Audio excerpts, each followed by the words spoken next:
Learning godly principles from the story of David the shepherd boy. We kind of backtracking a little bit. We want to start from the beginning and move our way up. First, we got a video, short video.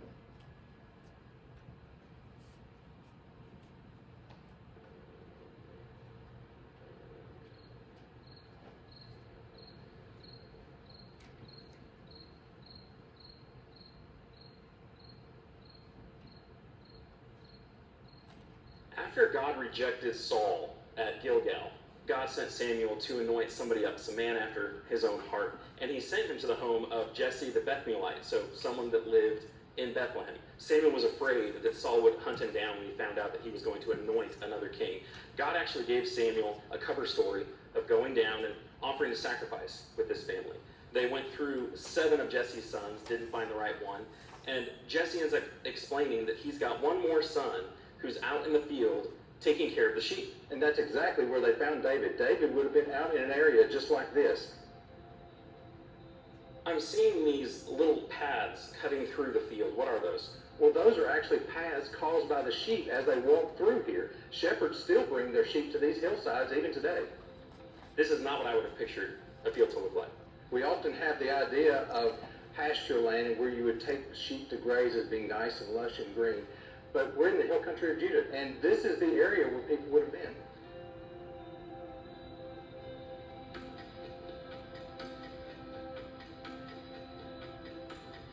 I don't think it's an overstatement to talk about how formative David's time was as a shepherd as a young man. You know, he references the lessons he learned taking care of his sheep and defending them. When he's explained to Saul, look, God took care of me fighting off a lion and a bear. He's going to take care of me as I go out and fight this Philistine. He refers to David as the shepherd of Israel, how he took him from shepherding sheep to shepherd his people. And it's interesting, too, that once you get to the New Testament, that Jesus pulls that imagery to talk about himself. And he says, I am the good shepherd. Of course, a good shepherd, just like David would have been, would know how to take care of his sheep and know how to provide for them and protect them. We've seen them responding to their shepherd's call. You know, he'll whistle, he'll click, he'll have an instruction, and they turn and they pay attention. Taking care of animals is not always a glamorous job. You know, it's smelly, it can get dirty, you're out in the open. It was that kind of responsibility that God used to get David ready for leading the kingdom. The occupation of a shepherd hasn't changed from David's time to now. Same country, same hillside, same type of pastures, same trails. The Bible knows what it's talking about. As it describes this millennia-old occupation that was so formative, it just really helped to visualize that. It makes it come alive.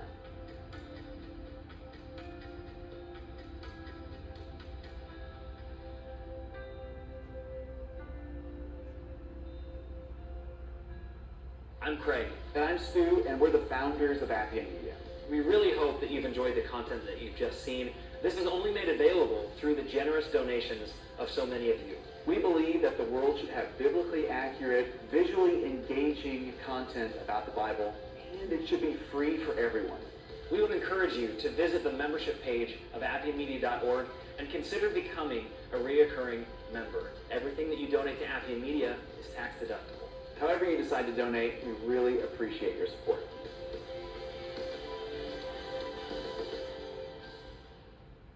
I had to play the end because they gave her permission to use that.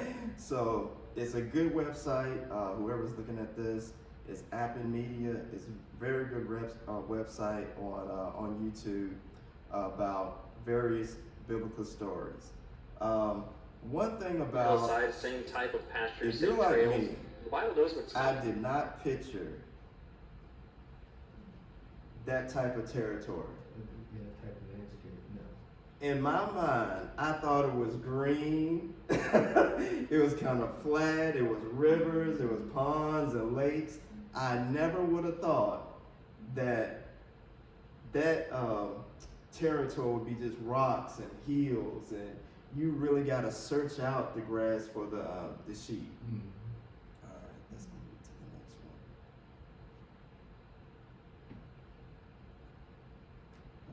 There we go.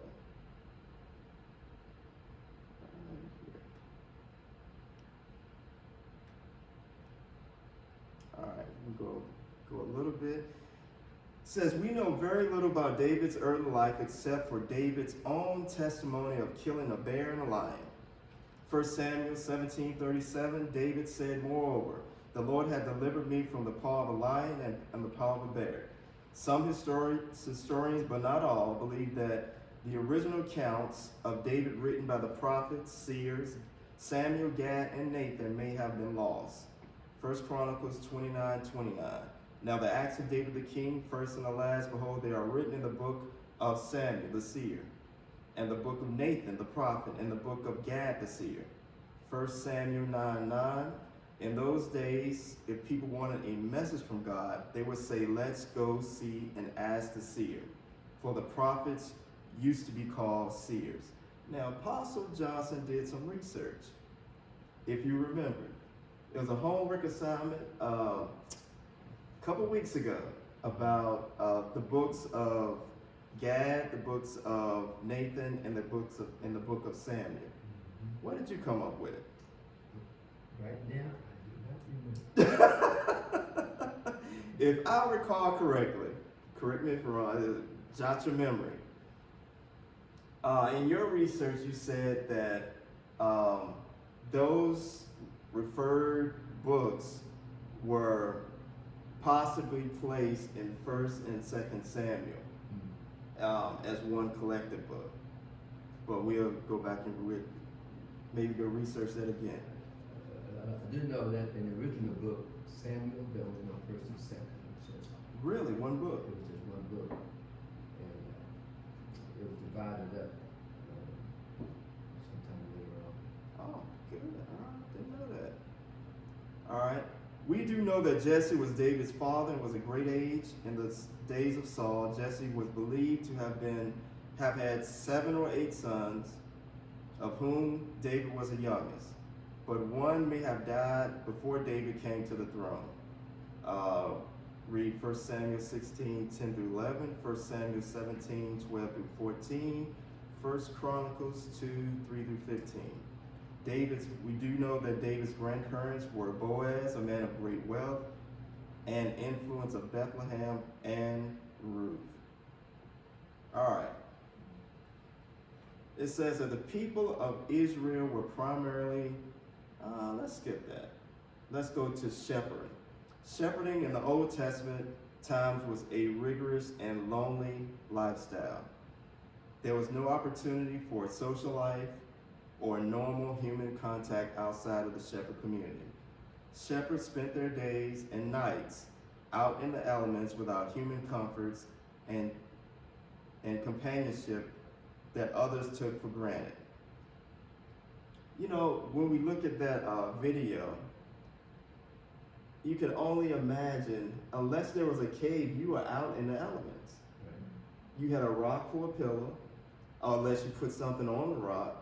But that was it ain't like the Holiday Inn, the Best Western that we think about. That was some hard laboring. That was some hard, that was a hard career right there. Nights in the elements without human comfort and companionships that others took for granted.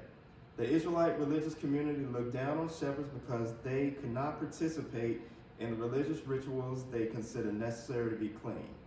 They could never observe the Sabbath properly because shepherding was a 24/7, 365-day-a-year job. Shepherding was also a responsible job. Bears and lions would even attack any human standing in the way of a delicious meal.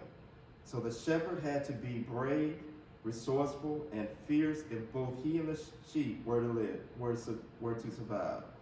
David, the youngest of Jesse's sons, was a young shepherd who protected his father's flock from predators on more than one occasion. All right, questions. David was faithful as a shepherd, even when unobserved by others. Why is faithfulness a character trait important? Why is it important? Why is it important to be faithful? Help me out. Why is it important to be faithful? Even as a saint of God, why is it important to be faithful? Why should you be counted as being faithful as a saint of God? Have you ever met a person, a saint, that you can't count on them for nothing? They'll promise you something, you can't count on them for nothing. Is that a bad characteristic to have as a saint of God? Yes. Why? Well, one thing that comes to mind to me is that God is faithful to us. And to be called his son or daughter, we must have his characteristics. And I think about the portion, I was going to say that you just read where that was a 365 day, 24/7, 365. It takes somebody to be faithful. You can call on sick. You can call out sick on that job. No, You ain't got no backup on that job. no back. It was a rough job. Come on, boss. I'd just like to add for information is that at nighttime, like they would bring the sheep in, but they would take bushes, briars, maybe stone. That would be almost in the shape of a seed, and bring the sheep in there, and they would leave one space, leave a space for the sheep to go in and out. And so it was the duty, because the animals, it was designed to keep wild animals forget the sheep at night. But the shepherd, when Jesus said, "I'm the door," the shepherd laid down. He slept in that open space. Woo. So if he was awake, that's where he was going to be. And if he went to sleep, he was going to sleep in that open space, so that nothing could get the sheep unless it came by him. So every predator had to go through the shepherd. It was designed. It was designed that way. Wow. Didn't know that too. All right. Praise the Lord. All right. Explain the following scripture. He that is faithful, I think we kind of covered that a little bit. He that is faithful in that which is least is faithful also in much. What y'all think about that scripture? Can I be faithful in much without being faithful in least? No. No. Why is that? Help me out.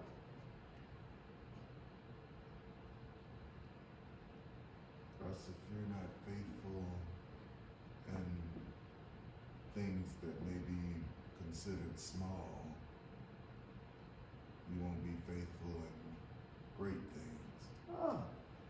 So you're telling me if someone isn't faithful with $100, you definitely can't trust them with $1 million. Right. Okay, all right. They gotta even hate to say this, and a lot of times a person would ask you, why don't you trust me? I don't know y'all perspective. I don't give away trust. You gotta earn my trust. That's not something I give away personally. I've got to know you for seasons, observe your character, observe who you are as a person, and then I give you trust. But how do y'all feel about that? Maybe I'm wrong. How do y'all feel about that? Sounds good. Sounds good. Because we often hear people say, "Why don't you trust me? I don't know you." Is that a fair statement on my part? Maybe I'm wrong. Tell me if I'm wrong. Sometimes you can't trust the ones you know. Okay. I'm just saying. I'm Side just saying. note. Put that on the side note side. But that is true. There's an old saying, they don't use the word trust, but there's an old saying that says, respect cannot be demanded, it must be earned. Ooh, I like that. I'm gonna steal that. So that's one of the things about trust, and where the amazing thing is how God knows knows us from beginning to ending. And so he calls us, even though he knows that we're going to have failures. That's an amazing thing. Amen to that. Number 3, we talked about that earlier, the books of Samuel, Nathan, and Gad. Let me come back with that. Number 4, who was usually chosen to be a shepherd? The most respected person. Who was usually chosen to be a shepherd? Was it the most important person? No. Who was it then? The least, The least. the least of all. The least of all. The least of all, and sometimes if the person had money, they would have hire servants to do it. So it was the least of all. Was the occupation of a shepherd a glamorous job? No. It's not a glamorous job. Okay. That's interesting because we call pastors shepherds. Is pastoring a glamorous job? No. We got this thing twisted, though, don't we? Because it would seem that social media and the media will have pastoring as such glamour, such glitter, such fame, such fortune. But according to the scripture, if the pastor is a shepherd and the shepherd is the lowest, the pastor should be, I don't know, y'all help me out. What are we missing in this? What are we missing? Our viewpoint. The pastor, to me, is a servant to the people. A servant to the people. In Okay. a sense. Okay. Yeah. Well, we got a That was pastor one up in here. that's one of the things I noticed during the time that we couldn't be here, Mhm. is that there were a number of letters that Apostle Paul and James wrote, and they referred to themselves as Paul, the servant, Wow. and the apostle. Wow. And so he James calls it out, came also the same thing, is that they viewed themselves more as a servant. Hmm. And then going by that title that has the a certain amount of esteem to it. All right. I'm going to piggyback on what you said earlier. Because you described a shepherd earlier. You said that the shepherd's job was to surround the sheep, and the shepherd's job was like a gate or a door. So what is the pastor's job? If that's symbolic of the Old Testament and New Testament, what is the pastor's job? What is everybody? What is the pastor's job? Well, ideally, it's the pastor's job is sort of like, Jesus said that he laid down his life for the sheep. Ah, okay. So the pastor almost has, and it was mentioned earlier that the shepherd was a 365. Mm-hmm. So that ideally, a pastor doesn't have a personal. He has little,